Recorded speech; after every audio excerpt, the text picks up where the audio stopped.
Flamengo, gente, só joga no Brasileirão agora na quinta-feira, vai pegar o Bragantino fora de casa, você vai ver ao vivo na Globo. O Flamengo está em quinto lugar, está com uma partida a menos em relação a todos os adversários que estão na frente dele na tabela.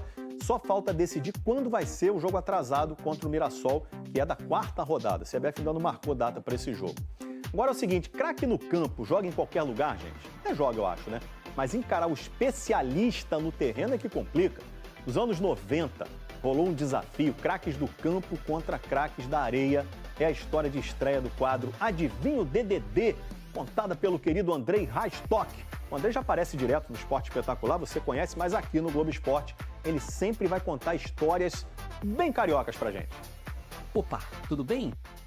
Cara, eu quero que você veja umas imagens que chegaram do arquivo da Globo muito preciosas. Chega aqui rapidinho. O calor que faz não é brincadeira. Sol, areia fervendo. E aqui as estrelas estão em campo. O time do Romário, do Renato Gaúcho está entrando agora.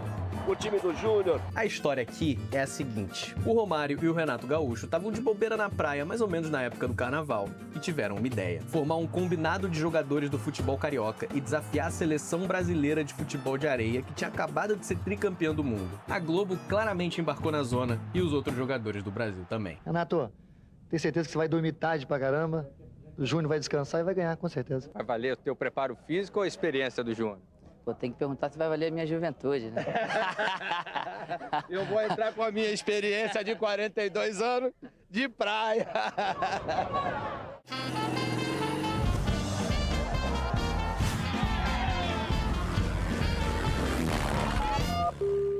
Eu fui jogar a primeira partida de beach soccer, que foi um torneio nos Estados Unidos. No dia que eu joguei, que vi o que iria acontecer aquilo ali, eu falei, isso aqui é a cara do Rio de Janeiro. Ele não teve medo do Romário e aceitou o desafio. Na malandragem, com certeza, vai dar empate. Acho que ele tá falando da malandragem fora do campo, porque eu acho que essa manha ainda da areia aqui vai demorar um pouquinho ainda para aprender. Eu acho que foi através até de uma brincadeira, né? Vamos fazer um jogo assim, porque com o Renato. A rapaziada, a gente sempre teve uma ótima relação, temos uma ótima relação. Cara, o time dos craques em campo é uma loucura. Mesclava jovens de talento, tipo o Juan e o Sávio, veteranos como o Adílio e os famigerados bad boys, Romário e Renato, os donos do jogo. O futebol ele é fera, mas tá dizendo que vai arrebentar pra cima do time do Júnior. Na praia, a seleção de ouro. Aí o Jorginho, que é a revelação da praia. Neném, Júnior Negão. Olha a festa da galera pro Júnior. O maestro Júnior claramente não teve pena nenhuma do Romário e girou a faca. Foi um massacre do time da praia, que era mais acostumado com esse tipo de terreno. Mas é que eu falo, o pessoal costuma jogar na areia, a mesma coisa. Então vamos fazer outro desafio. Isso eu me lembro que na época eu falei, agora vamos pro campo, vamos pra grama, pra ver se eles vão ver a bola. Mas na casa deles, na areia, acostumados, os caras jogavam muito. Tinha que tirar o chapéu pra eles. É verdade que o Romário fez bonito.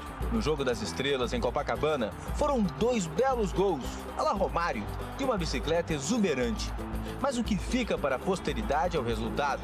8-2 para o time de Júnior, o Pelé da areia. E o pior pro Romário é que ele não podia nem tentar fugir do Júnior. Eles se reencontraram na pré-temporada do Flamengo, já que um era técnico do outro. É lógico que quem desafia tem que saber depois aturar, entendeu? Já comecei o carnaval com a cabeça quente. Esse jogo era parte dos esforços do Júnior e dos outros caras de divulgar esse novo esporte, o beach soccer, futebol de areia, como você quiser chamar. Eu acredito que só poderia acontecer exatamente no Rio de Janeiro. E essa plasticidade, essa beleza dos jogos, eu acho que fez com que cativasse todas as pessoas a praticar hoje como a gente vê sendo praticado pelas areias do Rio. Quase 30 anos depois, eu acho que dá pra dizer que deu certo, e graças ao Rio de Janeiro. É isso, daqui a pouco Seleção Brasileira no GE, hein?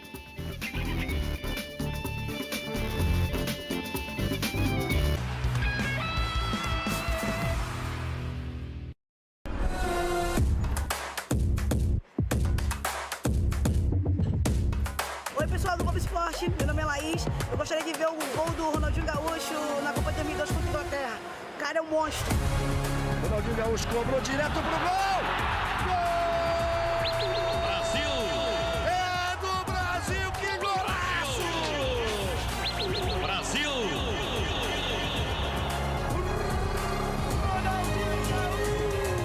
Falta 73 dias para a Copa do Mundo e eu tô ansiosa esperando esse dia chegar.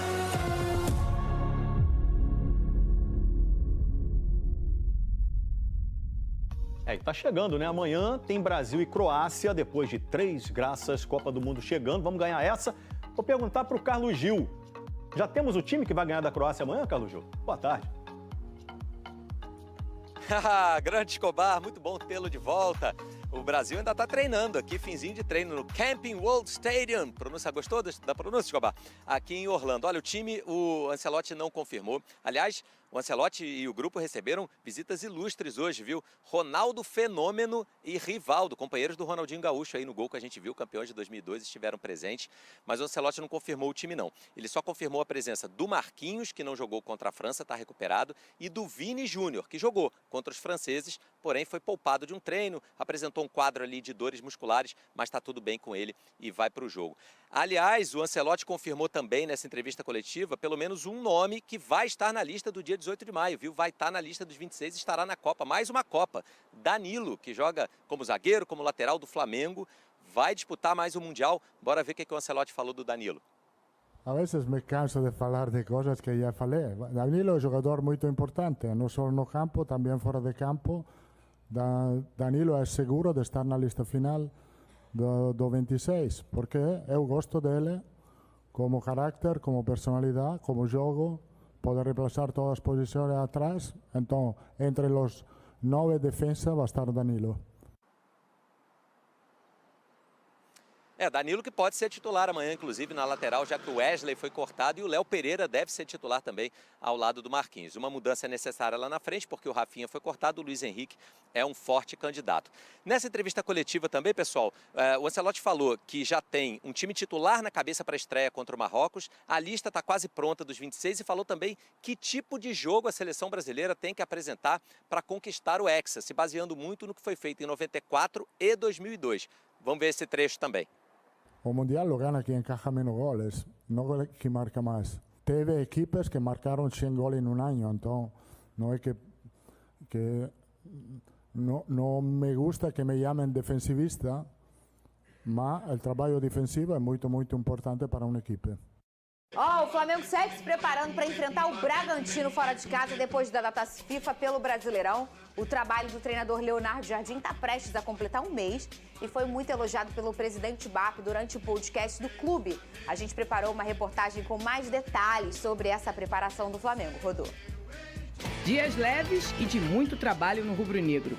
O período sem jogos tem sido de aperfeiçoamento no Flamengo.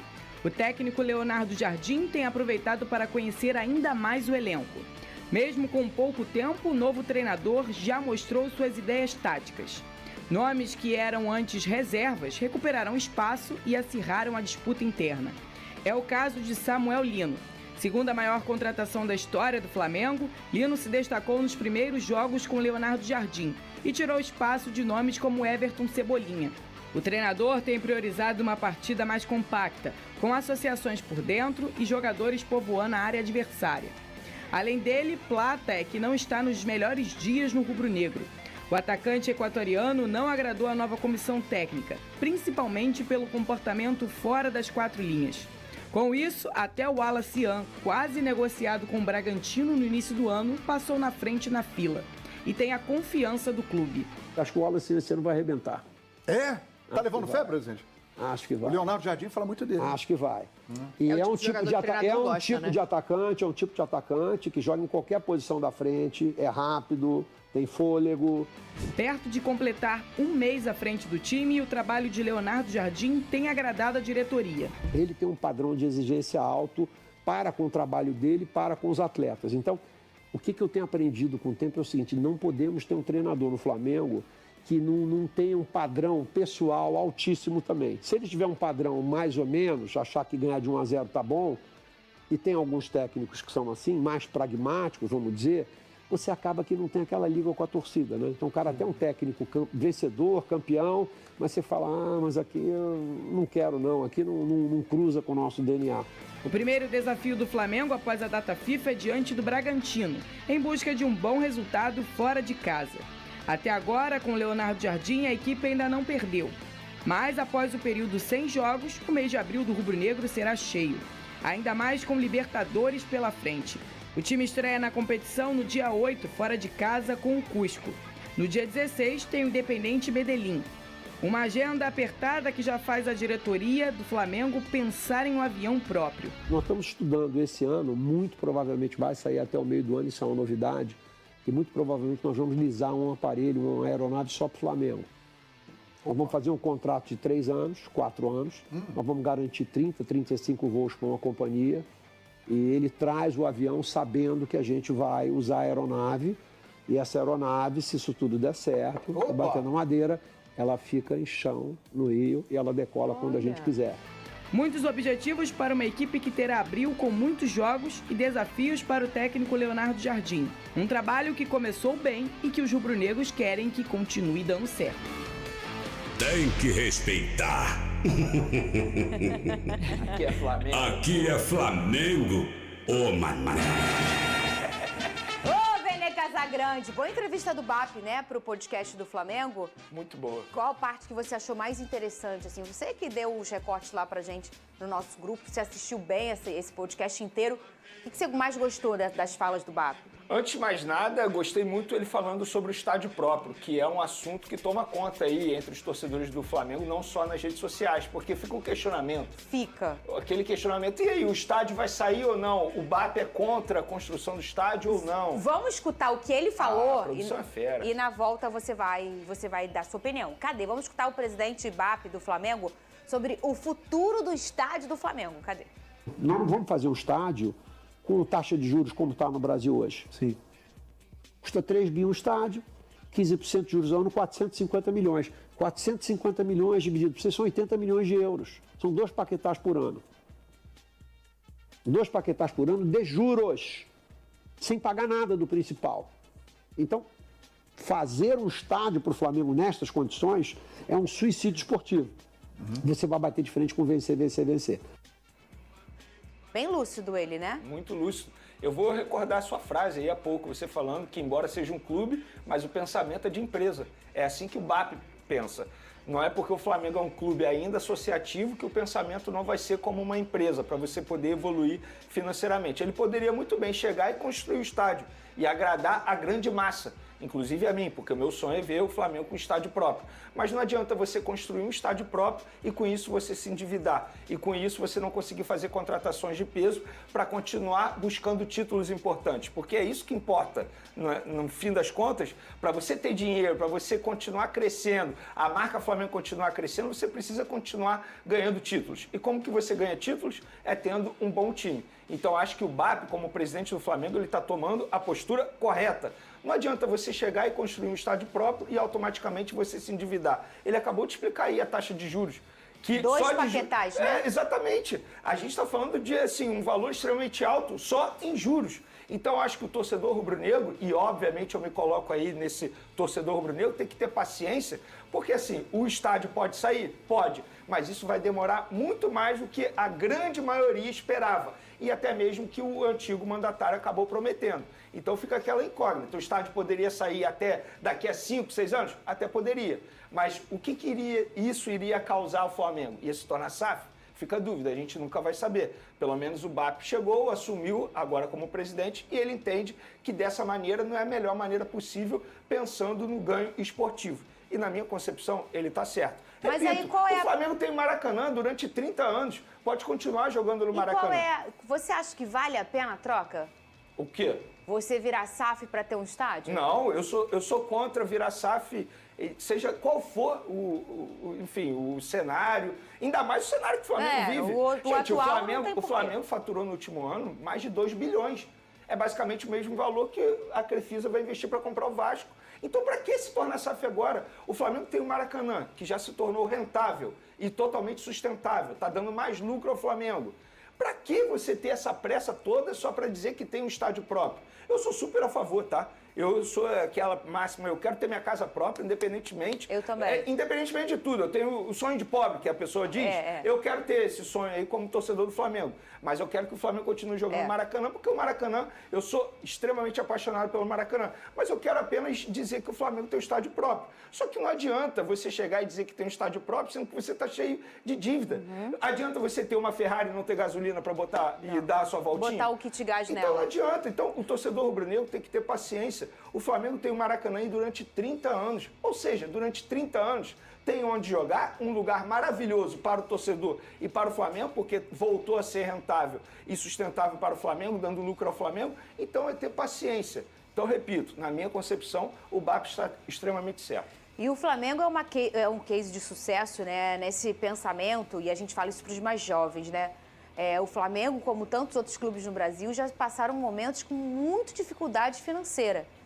De às vezes até ter temporadas de estar brigando para não cair, né? Era uma irregularidade esportiva, porque comentamos amplamente aqui durante meia hora nesse programa como é que o problema administrativo reflete no campo e bola. Isso não dá para separar. Então, o Flamengo já teve muitos problemas e aí ali em 2013, com a chegada do Bandeira de Melo, ele começa a equalizar as dívidas e pensar, o Flamengo é uma potência financeira. Só que ele precisa estar o quê? Organizado. Vamos organizar. E conseguiu organizar, equalizar as dívidas e transformar um Flamengo que é essa potência, que tem a sua família tão gigantesca, que é a torcida do Flamengo, que gira o dinheiro porque consome, porque a gente é apaixonado, que gosta de futebol, né? Gira a roda do dinheiro. E ele conseguiu se equalizar. E agora, na altura do campeonato, pensar em SAF para ter um estádio, para mim... É coisa de gente doida, tá? Eu tô dizendo de fora. É coisa de gente doida, Caio. Deixa como é que tá, É uma decisão responsável, assim, do BAP. Ele, quando fala isso, ele demonstra a responsabilidade que ele tem financeira com o clube. Não é porque o Flamengo tá cheio de dinheiro que ele pode gastar a esmo do jeito que pintar a oportunidade, ele vai lá e joga dinheiro fora. Muito pelo contrário.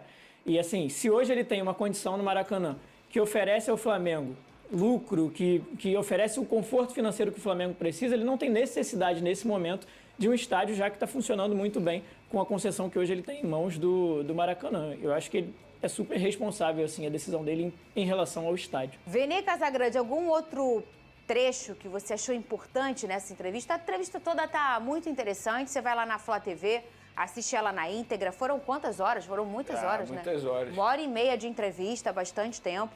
E tem bastante tempo para você assistir. Quem é Flamengo tá curioso. Tem algum outro corte que você achou interessante, Vene? Eu achei interessante ele falando sobre o Leonardo Jardim, porque, de fato, ele mostrou uma personalidade do Jardim que eu, particularmente, não conhecia. Dizendo que o Jardim é um cara que parece ser muito mais tranquilo nos bastidores, porque propriamente ele se apresenta ali no dia a dia, que é um cara que sabe trabalhar muito com as pessoas. Isso é importante. Tanto é que logo ele identificou alguns problemas ali de relação envolvendo um jogador, que a gente já debateu muito aqui, que é o Gonzalo Plata. Outra situação também, eu entendi que ele vai dar mais oportunidades ao Wallace Yan como reserva imediato do Pedro, enquanto o Flamengo não consegue achar esse centroavante tão sonhado que a diretoria pensa desde a época de Felipe Luiz e continua pensando com o Leonardo Jardim, não é porque mudou o treinador que o Flamengo desistiu de contratar um centroavante, muito pelo contrário, continua a busca, mas quer encontrar aquele centroavante ideal. Então ele não quer ir ao mercado pensando no arroz e comprar o macarrão, que é a analogia que ele usa, inclusive, na entrevista. Então, assim, foi uma baita entrevista realmente, mostra que o Flamengo está no caminho certo, nesse ponto de vista extra-campo, né, na responsabilidade. Enfim, agora é torcer para a bola entrar, porque particularmente fora de campo, de fato, o Flamengo vem fazendo um bom trabalho. Pô, faço isso direto. O quê? Pô, vou comprar macarrão e venho com arroz. É direto. Não é uma vez ou outra, não. Ou porque eu esqueci o que eu fui comprar e eu comprei outras coisas, ou porque eu olhei na hora e falei, arrozinho bom, não? Ai, gente. Ó, aqui, ó. Outro ponto que ele falou na entrevista que eu gostei bastante, eu já ia esquecendo. Inclusive, até falei sobre isso. Ele falou que após a Copa do Mundo, o Flamengo vai ter um avião próprio à disposição do elenco para poder viajar quando quiser. Porque assim, só para o torcedor de casa entender, atualmente o Flamengo tem voo fretado 100% dos voos.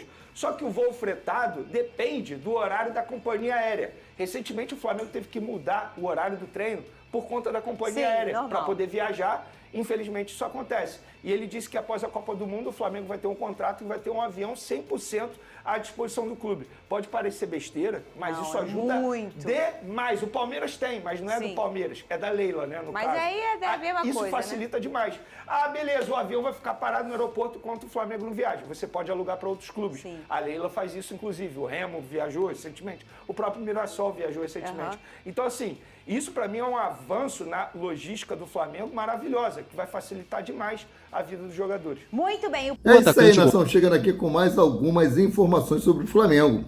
Uma delas é que o presidente Luiz Eduardo Batista revelou que o Flamengo já se organiza para mais autonomia sobre seus direitos de transmissão após o término de contrato com a Rede Globo, que vai até 2029. De acordo com o BAP, o clube já utiliza a Flá TV para exibir jogos no exterior e ganhar experiência no mercado audiovisual, testando operações em diferentes países. Ou seja, a partir de 2030, BAP pretende transmitir todos os jogos do Flamengo pelo Campeonato Brasileiro, Copa do Brasil, diretamente pela Flá TV, sem intermediários. Pretende fazer plataforma tipo aí a Apple ou então a Netflix. Vai ser muito melhor. O Flamengo vai faturar muito mais e vai acabar com essa briga aí de intermediários. Bom, outro assunto aqui é com relação ao Marcão, pai do Gerson. O Flamengo acionou na justiça por quebra de contrato. Marcão e Gerson, que devem ao Flamengo aí 42 milhões e 700 mil reais.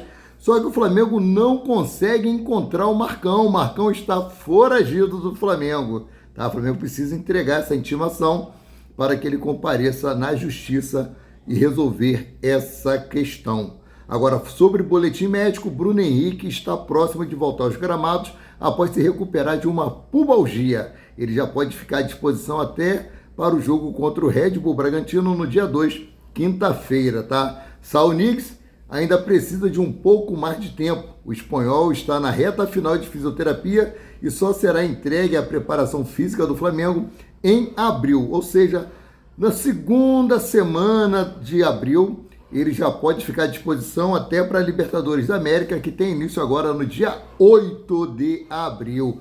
Vamos torcer para que todo o elenco fique à disposição do técnico Leonardo Jardim. Deixe o like de vocês, se inscrevam e nos sigam aí para mais conteúdos.